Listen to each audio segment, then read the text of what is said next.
দোলনা থেকে নিচে ফেলে দিল। একজনের মৃতদেহ আর একজন দুজনে মিলে খুব আরামে ঘুরতেছিল সামনে বাস পড়ে, সেখান থেকে তারা অ্যাক্সিডেন্ট হয়ে এখানে পড়ে থাকে। ছোট্ট একটি বাচ্চা ছিল, সে কান্না করতে থাকে কারণ তার মা মারা গেছে। একটা কচ্ছপ সে দেখতে পায়, দৌড়ে গিয়ে বাচ্চাটাকে রক্ষা করে সেখান থেকে নিয়ে আসে, তার সেবা যত্ন করার চেষ্টা করে বাসায় নিয়ে যায়, তার জন্য ঘর বানায়, কলা পাতায় তাকে থাকতে দেয়, তাকে আনন্দ করে, কান্না করলে আবার তাকে সান্ত্বনা দেয়। এরপরে তাকে খাবার দাবারের ব্যবস্থা করার জন্য সে গরুর দুধ নিয়ে আসে, এরপরে তাকে সেই খাবারগুলো দেয়।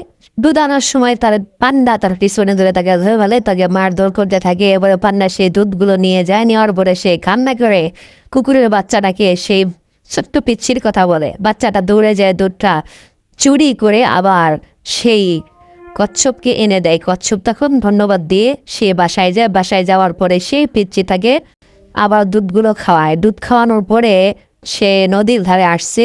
সে পিচ্ছিটা দেখে অনেক স্বর্ণ, ফলের মধ্যে অনেক স্বর্ণ দেখে আনন্দিত হয়। কচ্ছপ সেখানে দৌড়ে যায়। দৌড়ে যাওয়ার পরে দুজন খুব খুশি হয়। খুশি হওয়ার পরে তারা স্বর্ণগুলো নিয়ে আসে।